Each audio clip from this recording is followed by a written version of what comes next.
Itu pelayanan prima, disebut juga dengan excellent service yang merupakan upaya instansi, organisasi, atau penyedia barang dan jasa menyampaikan informasi, pelayanan, dan produk itu sendiri kepada konsumen sebaik-baiknya, sehingga kepuasan konsumen dapat tercapai.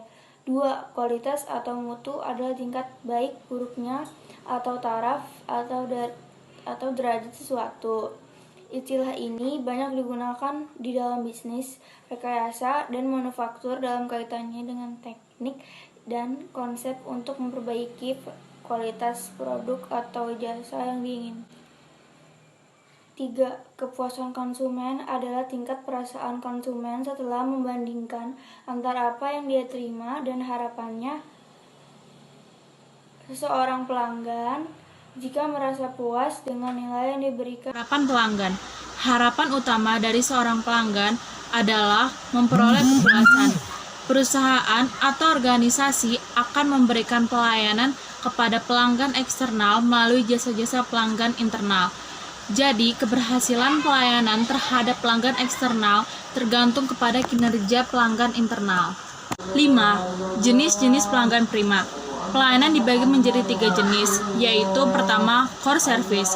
Core service adalah pelayanan yang ditawarkan kepada pelanggan yang merupakan produk utamanya.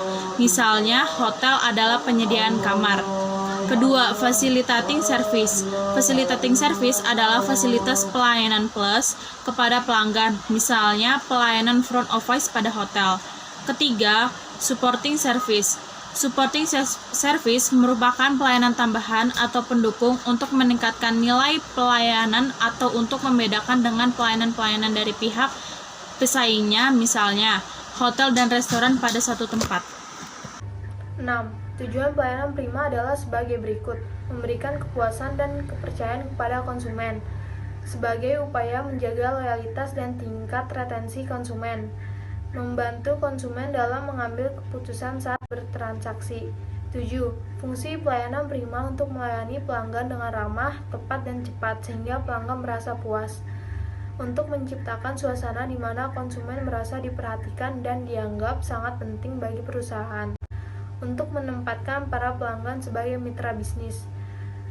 8. Karakteristik pelambatan prima agar pelanggan merasa puas atas produk atau jasa yang kita tawarkan. Pribadi prima yang ditunjukkan dengan indikator-indikator sebagai berikut: pelayanan yang ramah, bersikap sopan dan penuh hormat, tampil yakin. Konsep dasar pelayanan prima atau excellency service 7A plus 1S. Konsep excellency service sendiri didasari dengan konsep 3A, yaitu attitude, attention, dan action.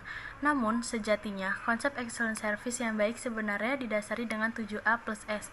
Konsep 7A plus S diyakini menjadi konsep lengkap di mana tujuan dan implementasi pelayanan prima atau excellent service dapat tercapai. Tolak ukur pelayanan prima. Dalam melakukan pelayanan prima, maka ada tolak ukur yang harus digunakan untuk mengukur seberapa prima layanan yang diberikan kepada konsumen. Lalu, apa saja tolak ukur yang dapat digunakan? A. Transparansi. Pelayanan yang terbuka, mudah diakses, dan mudah juga dimengerti.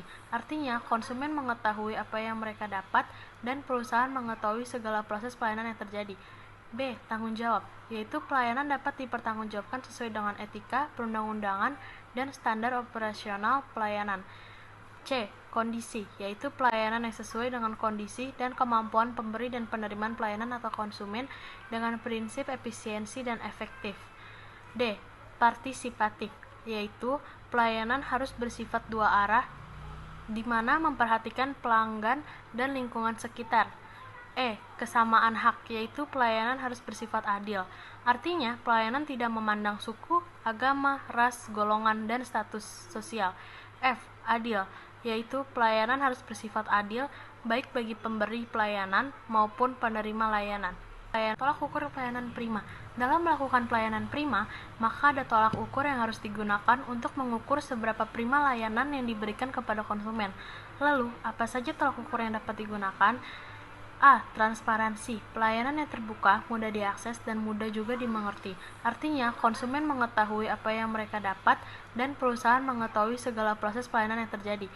B. Tanggung jawab, yaitu pelayanan dapat dipertanggungjawabkan sesuai dengan etika, perundang-undangan,